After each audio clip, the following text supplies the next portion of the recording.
বেনামাজির সাথে কোরবানি দিলে একটি হিসাব আগে করে নেবেন, তারপরে তাকে কোরবানিতে শরীক বানাবেন। অনেকে এই ভুলটা করে, এটা ভবিষ্যতে কখনো ভুল করবেন না। যদি এবার অনেকে করেও ফেলেন, এটা বাদ, এরপর থেকে আর এটা করবেন না। দেখেন, নামাজ এটা কিন্তু খামখেলের কোনো ইবাদত নয়। বেনামাজের সাথে এই জন্য আপনি যদি কোরবানি দিতে যান, সেক্ষেত্রে একটা হিসাব এক্ষেত্রে করবেন। প্রথমত জানেন, আল্লাহর হাবিব সাল্লাল্লাহু আলাইহি ওয়াসাল্লাম এই নামাজের গুরুত্বারোপ কীভাবে করেছেন, একটা হাদিস বলে ফতোয়াটার ব্যাপারে বলছি।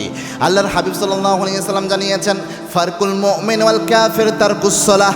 ইমানদার এবং কাফেরের মাঝে পার্থক্য সৃষ্টি করে পাঁচ ওয়াক্ত নামাজ।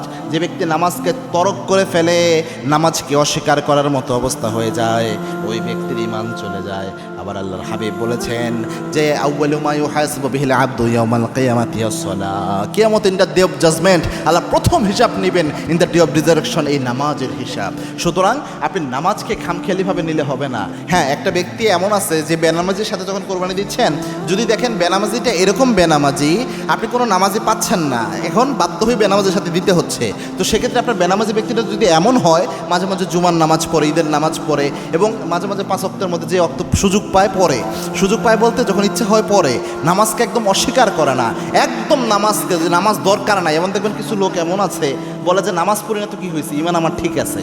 যারা নামাজ পড়ে তাদের কাছে আমার ইমান মজবুত, এরকম কথা যদি কোনো ব্যক্তি বলে, সাথে সাথে ইমান নষ্ট হয়ে যাবে।